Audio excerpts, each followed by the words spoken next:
ప్రేమించే యేసయ్య నువ్వు ఉంటే చాలే. నిజంగా చెప్దామండి, కొన్నిసార్లు వీళ్ళు లేకపోతే బ్రతకలేను, డబ్బు లేకపోతే బ్రతకలేను, ఉద్యోగం లేకపోతే బ్రతకలేను, జుట్టు ఊడిపోతే బ్రతకలేను కదండి. కొన్నిసార్లు చాలా వాటికి అటాచ్ అయిపోయి ఇది లేకపోతే ఇది బ్రతకలేను, అది లేకపోతే ఊహించుకోలేను అనుకుంటాం.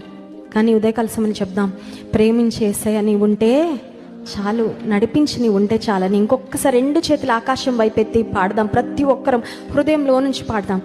ప్రేమించే